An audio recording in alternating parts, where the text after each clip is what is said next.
Welcome back to Metal Base Evolution. And when we left off on the last episode, we were talking about another turnover that starts at the end of the 80s going into the 90s. And that first part would be... I think when it comes to the 90s and the evolution of the bass, we see that there are two distinct camps that are evolving. We have very technical, high fidelity camp and then a vintage type camp. And the genres that are reflected upon that is stuff like funk metal, funk rock, and they borrow a lot more elements that we don't really see or we have seen in music in the past. Stuff like trying to obtain frequencies and sounds that we don't normally hear. Is that something you've come across, Rodney? Yeah, I think you're definitely on the right track with that thing of splitting, and I think it's the first time we see that overall bass stops being unified in a way. There's two different camps that go off and really kind of want nothing to do with each other on it, which is kind of strange. You have the grunge thing, so guys start going back to just, the complete dominance of the Fender P-bass style thing. Much more simplified things. Even I've noticed a lot of guys starting to play Gibson basses again. Rippers start becoming a big thing, that type of stuff, and a very just functional, not picky at all about their bass tone. A lot of drive being reintroduced, but that kind of warm, fuzzier type of thing.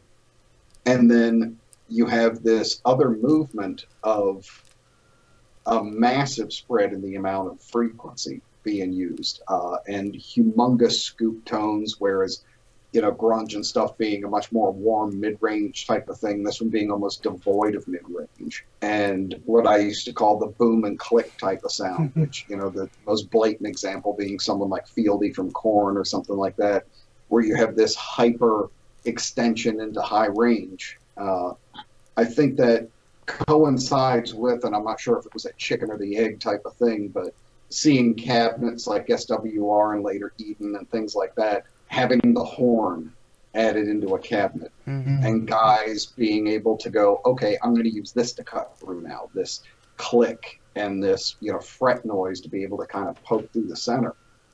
And it's interesting too that the two sounds are, you can see a divergence basically in a reaction to, I guess, hair metal or metal's kind of dominance in the 80s and things, and that grunge rejects it completely and goes off in this other way of like, guitar solos aren't even cool. Like, we don't want any display of musicianship whatsoever. None of this hairband stuff, none of this shredding or technical excellence.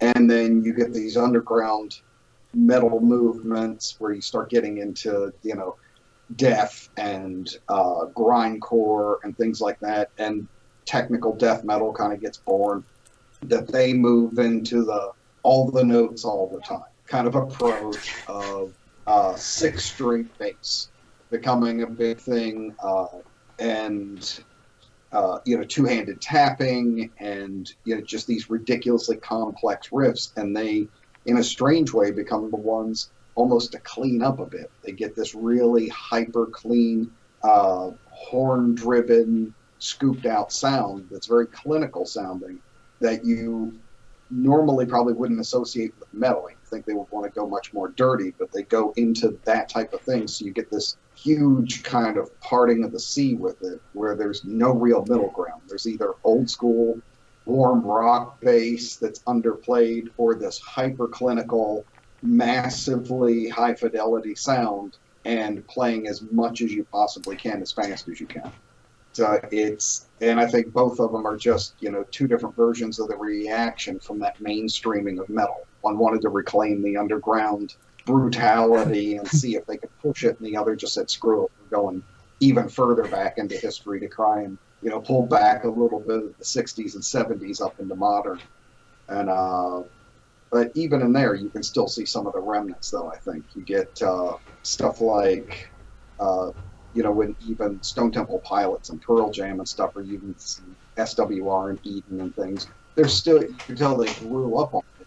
They're still using that gear, but in a completely different way than the other guys who, maybe are using, even guys like Alex Webster and stuff, using gear with horns and things like that, Spectre basses and that type of stuff, going after that sound, but utterly extended and almost like the exact inverse EQ wise as to what's going on the other side. It's a strange thing of having bass kind of spread out, gather a community, and then suddenly go off in other two directions and wanting nothing to do with the other. You know, It's bizarre how it sort of came about that way, because like you said, at that time in just before the 90s, so the end of the 80s, where we had the hair metal, that type of band type music was popular. And then to roll into the 90s and have one group of people say, we just turned up and this is what we come up with, so grunge, and another group of people saying, we want to be really technical, and you said earlier that you could almost compare them to jazz musicians, where they were very, very direct in what they were trying to achieve and accomplish, and play as many notes as possible, as clearly as possible, but still make something different. And I just wonder how they even come up with the idea of these new boom and clank sounds, like you said, where it wasn't really done before. And it's almost like it's like two horses running in opposite directions instead, just pulling away from each other as much as they can. And I wonder if it was just like a rebellion towards what was popular, as what always drives music. I guess in the early 90s you had Metallica, which was still probably at their height at that time in the early 90s, who could be considered another hair metal band in a way, because they fit the image, if you like, in a popular trend. So it's just like, let's just do the complete opposite and I don't know, make our own image. yeah, I think we can see some of the descendants still of, when they were looking for bass heroes, that they were looking into jazz and things like that. When you listen to some of these really high fidelity sounds from technical death metal and things, you can hear that as being kind of the longer term child of listening to guys like John Patitucci and other fusion and jazz guys and things, where they initially took that inspiration and they just kept running with it. It was, again, those two camps, one rejecting it completely and the other going, how much further can we take this? And if that's who their real bass heroes were, some from early metal and some from that, then naturally they're going to try and drive that train to a more extreme degree. Mm-hmm. So I can definitely see that happening, but like I said, I find it really interesting that musically you have this divergence, and that the instrumentation and the sound goes along with it to a point that's just an extreme you don't see in any other decade or trend of music. Usually one starts to imitate the other, and you start seeing crossover things. I mean, even in the 70s, Kiss did a disco song. It was, you start seeing those little flip back and forth for, Run DMC and Aerosmith. They eventually try and find a way to feed off of each other. And this one is just like a complete turning of the backs, pistols at 60 paces kind of approach. We want nothing to do with each other. And that's really kind of interesting in seeing how confused I think gear from that era becomes, in that you have again the horn coming through for increased clarity for like jazz and fusion players trying to get a bit more of that real top end to cut across during their solo and lead time, and that being picked up by these guys. But still, the grunge guys wind up, because that's what's on the market, having to use like Eden and things like that, and then dialing the horn off completely, and putting, it using muff again and stuff like that. So you get this really bizarre hodgepodge of kind of no one school of things. Everybody just trying to find what can I afford, what's available, and how do I change it into what I'm doing, rather than I'm buying the gear that sounds the way I want, kind of thing. Are there any defining instruments that you would attribute to these genres? I know you've already mentioned a P bass for like grunge. I mean, what would you attribute to, I guess, like the technical stuff? Technically, it was, I think, basically, and you're starting to see the more mainstream adoption, especially in this, in 5 and 6 string. Hmm. Uh, which again, you see, a kickback that 5 string was starting to come in. You were starting to see it used more and more, late 80s into the early 90s, and grunge just went, can I get a 1 string bass? Just after as much simplification. And then on the other side, you start seeing the 5 and 6 string become the preeminent thing because of down tuning and stuff like that. Uh, but pretty much any brand that was bringing out a 6 string bass was going to make some tracks with it. And I think that's why you still see that crossover is different forms of metal that were more technical kept pushing forward. They had to use the tools of other genres that were in that environment. So you get these, you know, really gnarly metal guys using these really high end basses like Tobias, Hmm. the Spectre line. You start spreading out into, I mean, even Ken Smith and stuff like that, and the more wood grain looking things. And that I always found kind of funny when I first started seeing technical death metal. Is you would see these guitar players playing these like spiky BC Rich, warlocks and everything, and then the bass player has like this beautiful coffee table looking spalted maple bass that has gold appointments on it and everything, and it was just kind of this okay, but that was what was available to Hmm. them. So then you start seeing other brands bringing these in and starting to attract and pull these guys back, like someone like John Young when he was early on using these things, he had Tobias and things like that. Then you see uh, him starting to, and other players moving to like Yamaha. It Hmm. becomes a mainstream thing, and again, so you see this weird dichotomy happening again of uh, a lot of instrument makers starting to go, oh, we got to start putting out the P-bass copies again and stuff like that. And then right alongside of it, their extended range 6 string basses and stuff, uh, and trying to desperately to address both of them. So you get like, this year's relict P-bass coming out. Same guys that are putting out, the 6 string with the hyperactive pickups and onboard preamp and all this stuff, and you could see them trying to find some kind of equilibrium. Like, can we come up with one bass that's going to make both of these guys happy? And it just wasn't happening. No. There was definitely more going on there. Uh, but yeah, I don't think there really was a bass that seemed to address all of it.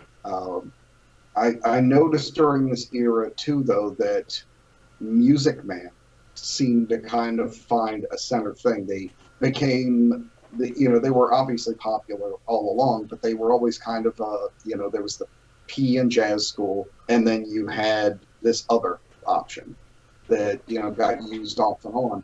But, because they started doing 5 strings too, it was kind of, they're one of the few I feel like kind of found this equilibrium in there, in that they had a hi-fi enough tone that some of the metal guys would go like, "Oh, it's 5 string, it's different," but then it still had kind of a classic enough body and sunburst looking stuff that some of the more grunge or mainstream rock guys would be willing to use it too.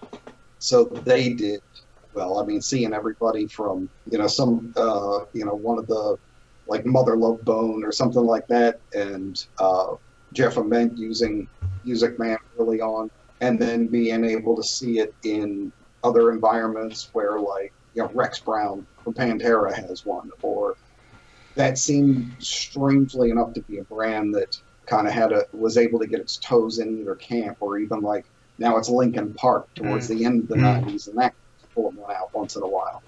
So it kind of was able to make little splashes in different camps up and back. But as far as one brand getting a foothold, it I think the other major problem with that happening is that, especially with grunge and rock, it was cooler to have an older instrument. That they wanted something from the era they were kind of invoking, 70s, 60s, that type of thing. So even though it was being advertised and marketed to them, a lot of the pro musicians that people were watching for their cues they're going to pawn shops. Yeah. They're going to the used stuff that is cheap and easy to get now because it got left behind when all the new pointy guitars came in and that type of stuff. So with the technical and the death metal, you can come up with a couple of bands or the hyper players. Outside of that, though, brand name just there was nobody hot really in that thing. It was whoever is making a good version of the old stuff at a good price point. You had Schecter came in with a lot of stuff and changed up their line. You can see it everywhere. Even ESP, started reintroducing their old P-based style things and stuff like that. So I can imagine it would have been a difficult time for manufacturers or bass builders if you're trying to appeal to the biggest form of music that's out, and the biggest form of music says we don't want anything new. They want to buy stuff that isn't going to put you in. So that's really kind of a strange movement during that. As far as that split happening and everything, do you see any kind of way where there was either more crossover in between the camps or this starting to kind of run its course over the course of the 90s, or some of the metal and rock crossover starting to kind of create something new out of it? I think the answer to the question is yes, but the caveat is I think this will lead into present day, which is a conversation we're going to have very soon. But I think right now in the 90s, it gets to a certain point, and I feel like it reaches a certain limit and a point, and it kind of stays that way for a little while, not too long, and I think right up into the 2000s. But in the 90s specifically, I think there are just some influences from other genres, and I think they think this will do, this is enough, I like this is different, we don't need to innovate much further than this right now. And for me, like, the one that comes to mind is probably Red Hot Chili Peppers, where they got the whole funk rock thing down. It's like, this is our thing, this is our shtick, and we're not really going to deviate much from that. Yeah, I think where you can kind of start seeing the melding coming back, or at least, I wouldn't say a melding because I don't think grunge ever really gave up its thing or compromised. It kind of was here and then it went away. But as you go later on into the 90s, as loath as I am on it, you start seeing grunge start to fade out, and then the re-entrant, like a very confused time for a while, and then coming into the 2000s, just before it, you start to see the rise of nu metal. Mm-hmm. And I think that is kind of the guys who were into the funk and into that type of thing, but wanted to stay more metal. The kids who never gave up on metal, married to coming up also on hip hop and things like that, and move-oriented music. That their only base inspirations were going to come from the metal that stayed underground during that period. So when nu metal comes in, you start to see the dominance again of guys playing 5-string, even though most of them never went beyond, the first 2 strings or anything. It was just having that low B string to be able to do, the notes that the guitar player was down tuning to. Or you can't underestimate, I think, whether you're a fan of them or not, what an effect it started to have. Mm-hmm. That, the down tuning, the 7 strings, the use of, almost all first position playing and everything, and having basses have to keep up with that. 5 and 6 string bass became an absolute necessity. That you could play it on 4, but a lot of these guys didn't know how to do setups, how to do this other stuff, and they at least wanted to look like, the guitar player got an extra low string, we want to look like that too. So you can see it come through later with, bands like Limp Bizkit and stuff who push much more of the rap metal thing, that becoming a bigger thing. That hip-hop influence of, standard tuning almost becomes B. It just shifts down completely. But that instrument that starts winning out. I feel like this is the birth of when five strings stop being looked at as a trend, that it's very firmly here to stay, that you have death metal using it, you have mainstream metal, you have jazz players, funk players, new metal players, all using it. And across all these genres, down tuning because becomes such a dominant thing that it's cemented five string as almost the dominant form for a while. Mm. Uh, and even into this day, it's nobody goes, oh well, five strings just a trend. You may have a preference, but I think the only holdout is some people going, we're not sure about six. But it used to be you played a six-string bass and you were looked at like a lunatic, or oh, this guy's going to play too much. You show up with a six now and people go like, oh, you know, not sure but willing to hear it. Mm. But so having that groove and things, you can still hear that, especially in new metal and stuff, that hi-fi sound kind of carried through. And I think it's because that was all those guys had to hold on to for metal. They were listening to hip hop, they were doing the stuff, but when they wanted to go for bass heroes, they had the progressive guys, and then it became, the bastard children of Fieldy for a long time. It was very scooped out, massive lows and super high type of fret noise type of sound. But I think in the bass war, at the end of the day, the more obscure metal kind of won out to a certain degree. And I think it was kind of inevitable because grunge did come from a kickback to the past. It couldn't go, there was no place for it to go forward. It was kind of reliving something along with, the modern influences. But if you were going to progress anywhere further with new influences, that this was the only school doing it. So that's what you would have grown up listening to. And that's how it became dominant. You feel like five string has kind of gone that same way, that it's just, kind of earned its place along with four now, rather than being kind of the oddball of the group? Oh, definitely. I think it's cemented itself now as a legitimate option, where music from this period specifically has just made it necessary. If you want to play any music now, five string is probably the best way to go. I mean, I do play one, and I have one, but I don't prefer it. I still prefer the four strings. And I was going to ask you, do you think it's some sort of race to the bottom string? How low can we go?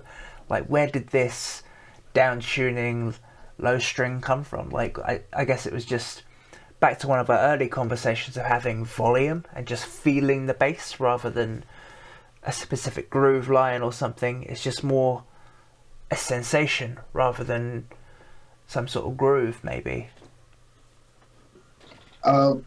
I think there's probably two pieces of influence that feed into that. One that's going to be undeniable is the influence of hip hop. That when you go to a simpler, more bass oriented type of sound, when you've got the hip hop that these guys come up on being based around, the 808 sound and having massive low end, that acoustically, that it's, it was inevitable that's going to leak into it, that it just becomes this, how much lower can we go with these things? And, especially if you're going to do a groove, the best grooves and the ones that people tune into were always the ones that made, the woofers and the kicks really kind of move. If you're playing in standard tuning, it's much harder to do that. Yeah. And you're always going to sound more shallow. So if competing with hip hop's groove and its sonic emphasis, where it's all low end and the vocals at the very top, you have almost a completely scooped mix. And that's what those guys are trying to imitate through metal, is we want to groove as hard as hip hop, but we want to be able to do it with our instruments. And then outside of that, you do see where you have the jazz and fusion players that are liking it more for the extended range, that they're making it a standard as far as virtuosity, that it becomes, no matter which camp you're going into, having that low B string and possibly the high C starts becoming more and more of a necessity. If you're going to play more technical, now you have to be able to cover a larger range. If you're going to play more groove, you're not going to cover as much range, but you've got to have that bottom end to compete with the other popular, more groove-oriented things at the time. And coming to the end of the 90s, the early 2000s, it's your alternatives, if you're all in the mainstream somewhere, are just hip-hop and nu metal. That's it. And all of them are in a specific range. So 5 just becomes the thing. I know a lot of players, even I do it, down tune on a 4 and play it that way. But for some reason, there was still, and I think this shows the lean towards that underground early death metal thing. Even guys that are playing just those first 3 notes, which was 90% of nu metal and everything, they still wanted a 5 string because there's just some kind of prestige to it. It's like, I've got a 5. That it's a statement about, I may not be doing it, but I could do. It's almost like a resume of like, oh, well, I own a 5, so obviously I must be able to do something with it, even though I'm not going to touch more than 4 frets during the thing.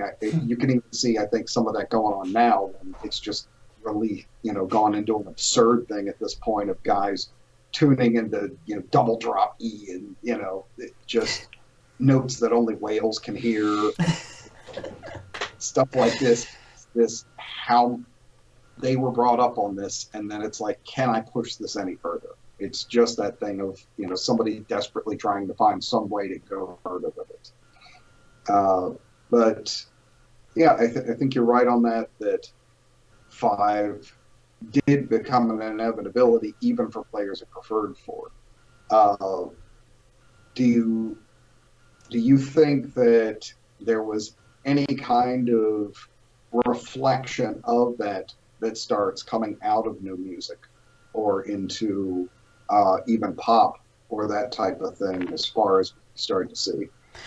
It's funny you mentioned pop. I mean, I can't think of any specific examples, but I'm pretty sure a lot of the top 40 hits of the day were all using 5 strings. They were using keyboards as well. So you have your keyboard and you play alongside the melody of a keyboard with a 5 string. So I think it just became a useful tool for all bass players, not just like metal players, just like even normal players and the virtuosos.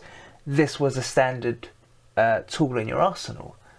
Interestingly enough, that while 5 string, has undeniably become a standard, even in pop, like you're saying, it's you can hear bands, no doubt, even ska related stuff that was always in standard. Those guys are using 5 string and things. That after nu metal and almost along with it, there's the kind of modern American metal movement starts to be given birth around this time. And I think that, strangely enough, is that same group, but them being a kickback to nu metal, that they were like, nah, wait a minute, we want our Guitar Heroes still, and we want that stuff. And the thing I always found interesting about a lot of the bands in that genre were that I started noticing in the group of, say, bands like Killswitch and Shadows Fall and Lamb of God and stuff, is that a lot of those guys actually left the 5 string to the new players and they started playing down tune 4. They're playing more technically oriented music. They're going back to a more classic metal inspiration, harmonies even pulled from Iron Maiden and stuff like that, and this mashup of death metal, hardcore, classic metal, all these different things. And that's something I was never really able to kind of get a beat on, is what happened there, and that so many of these guys switched up playing a 5 to playing a down tune 4. That's always been really interesting to me, and kind of a rollover, again, coming in of they're rejecting something that would enable more virtuosity and extended range, but they're the ones pushing forward with virtuosity and more technical playing. That always struck me as really strange. Like when, like I said, when I would go and see Lamb of God or Kill Switch and Shadows, and they would do a couple of shows together. And I noticed that these guys were all using 4 strings and tuning down. And there was part of me that went, okay, maybe they're just looking to play as simply as possible in this format and let the guitar players run, like bass is taking a back seat again. The only thing that I can think of, and I think has an effect on bass that I've noticed more and more coming up, is that metal bass starts becoming more and more guitar-like. Yes. That as it moves away from funk, it's almost like, we don't want to do that simple, stupid groove thing. So the answer to it is to start playing riffs and almost just creating a wall of sound, less than trying to make bass what it usually is, which is a separate statement in the music. It's I'm going to fill out the guitars and it's going to become a technical wall of sound rather than, a multi-layered composition. So they're starting to tune down their 4 strings because they don't need the extended range. They just need to be able to match the riffs, have a smaller neck that they can move faster and more fluidly on, and almost become an auxiliary guitar. Mm-hmm. Or even when you see a band like Meshuggah that's, massively technical with their time signatures and their polyrhythms and things, the bass player is tuned higher than the guitars and plays a 4-string. And you're just going, so that struck me as odd, but I think when you look at it stylistically, because you don't hear a lot of contrasting bass lines in that kind of new American metal push, and that being derived from a lot of, the Swedish renaissance of things, In Flames and bands like that, you don't hear contrasting bass lines as much. You hear bass as an auxiliary guitar and supportive kind of instrument again. So I'm thinking that probably has a lot to do with it. And it's one more change that happens while Five doesn't lose its credibility in that school that's bringing back actual more classic metal as we might think of it, without the hip hop and pop influence in it, that it's ironically strips down almost like grunge did. Yes. In a completely different way and to serve a different purpose. You kind of think maybe that's on. Yeah, I do, and I think a lot of what you've just explained sort of owes itself to the genre, where when you tune down a bass, you're very limited in how fast you can play. I mean, you can try, but just the science of the amplifier, you can't play that many, you can't even pluck that many notes because it's just going to be a muffled wall of sound. So I think playing simply and following the guitar is probably the best bet. Like, you couldn't really diverge from that. And I think to also continue what you were saying with the 4 strings making a return, I wonder if some of these bands were using B strings as their E strings and ditching the G string to make it again a more comfortable, easier experience, but still having that lower range. Probably 100% on that. I've noticed a lot with guys talking about using heavier and heavier strings, and talking about this, and listening to what you're saying and everything. I'm having like maybe a secondary revelation here, that see if you agree with it.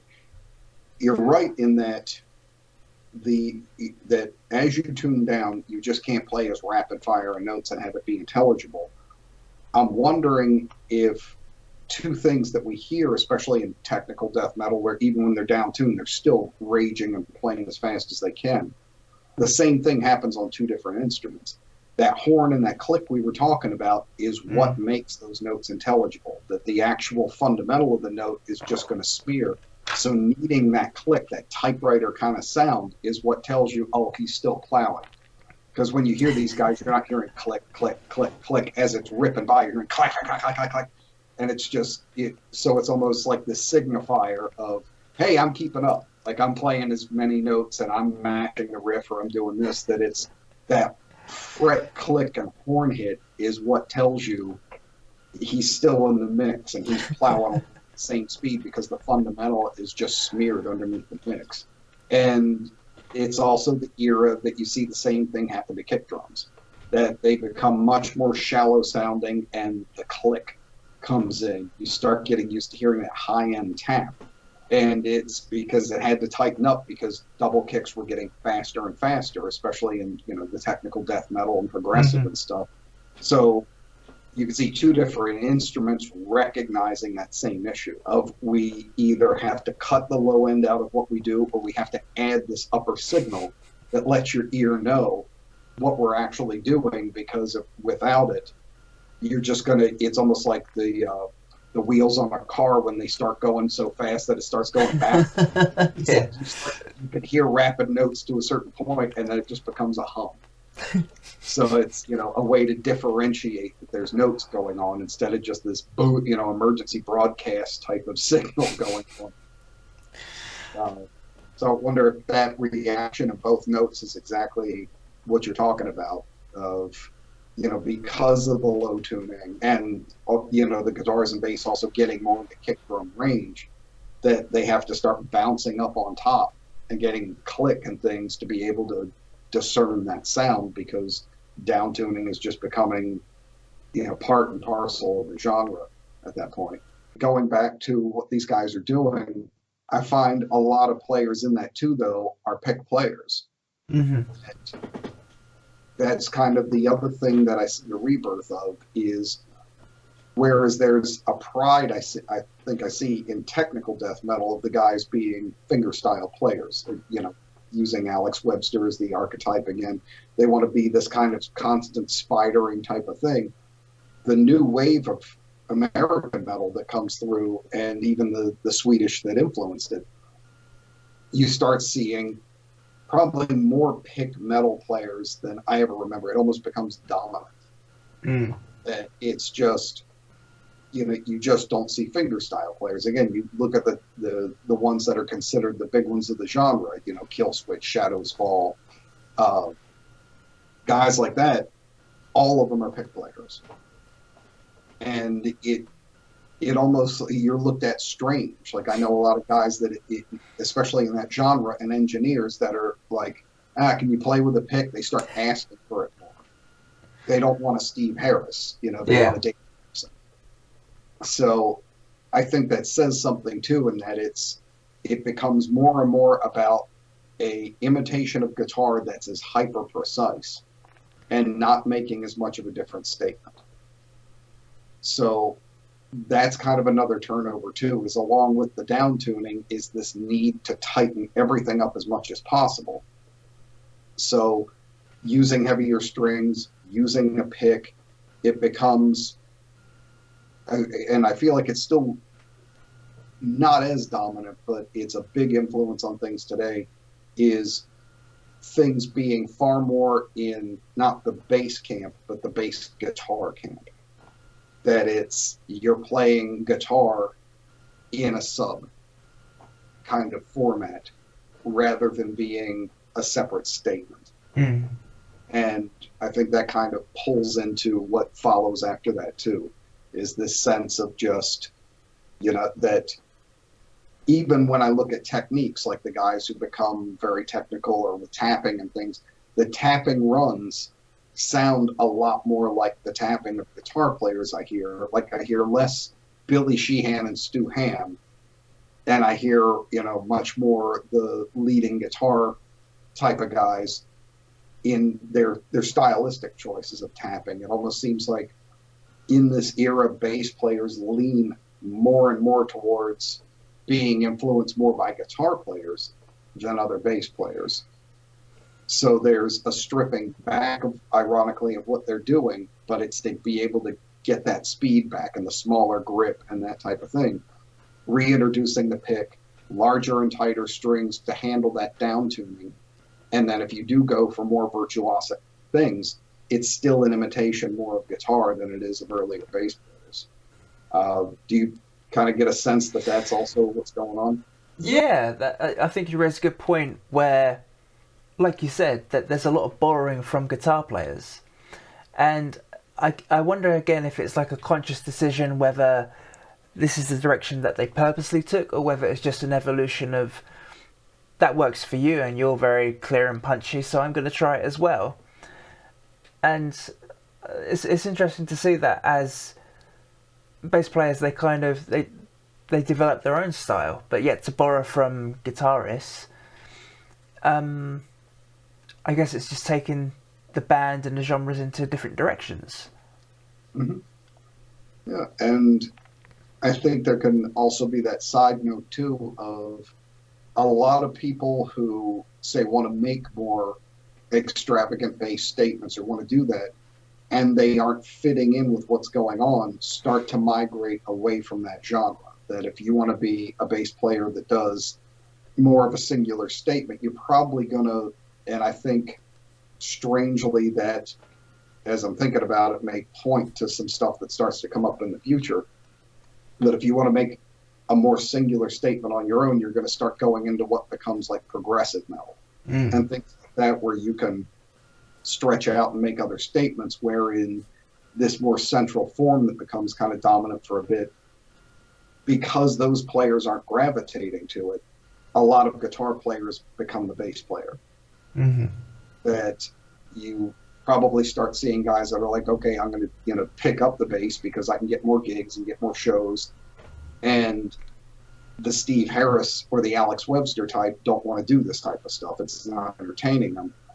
So to still be in the band or to get in the band, and because there's so many guitar players, I'm going to pick up the bass. And I find that's kind of a commonality in this movement that, kind of breaks over into the 2000s is a lot of the guys are, that they also play guitar or they started on guitar. So, and a lot of the times, even in the studio, a lot of these bands, their guitar player does the bass track. Mm-hmm. Things like that where it's just, okay, well, the bass part isn't really different. I'm just deleting some notes and holding it down a little bit more, and they just track the bass as is. So it's interesting that what becomes the post-nu metal huge wave, bass really becomes more of a form of guitar than it does another statement. And that maybe the kickback to that starts to happen and the birth of some other genres is also the more virtuoso players that want to open up going, I got to find somewhere else to go because I'm just aping riffs. And I'm only allowed to cut through to a certain degree because I'm purely a supportive instrument. And I'm here to thicken up the guitars, not to play something as counterpoint to them. Yeah. Kind of on the right track? Oh, definitely. I'm going to say this, and I'm not knocking bands that take this approach. I just feel like if I was a player in that sort of situation, I would get bored because you have no freedom to do what you want to do.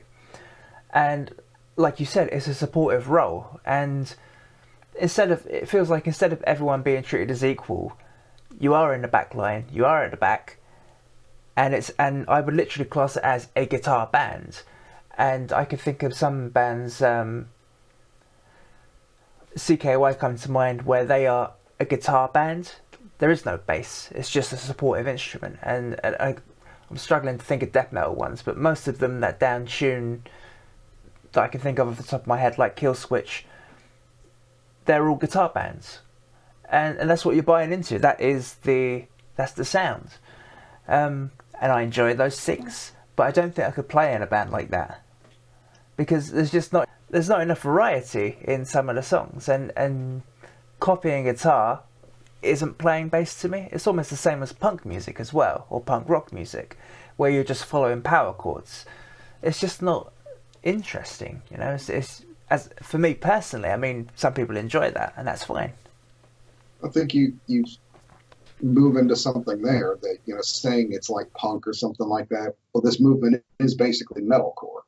And it's the marriage of that to punk and hardcore. And so some of those pieces are coming along with the vocals, being a hardcore marking style. The bass is probably pulling along with that as well. And that in punk, you don't get contrasting bass lines. The bass is jamming 8 and 16th notes straight with a pick 90% of the time and just going for it. So it's probably due to that influence too, that it's that punk thing of just drive, and that the riff is all, that you're making a singular statement in most of these parts. Just go at it. So I feel like that's kind of what's going on and what's already leading into the 2000s. And then that finally moves over into one other aspect musically that's coming up. And then some other really interesting things that we don't see in the other episodes. You feel like we're kind of at that point too? Yeah, I think there's definitely a lot more continuation and further exploration of what we've been talking about today. And I think we spoke about it before, that it seems to be the end of the 10-year cycles where things start to slow down a bit more. There's not a lot of expansion, which is just something that we're going to have to talk about in the next episode.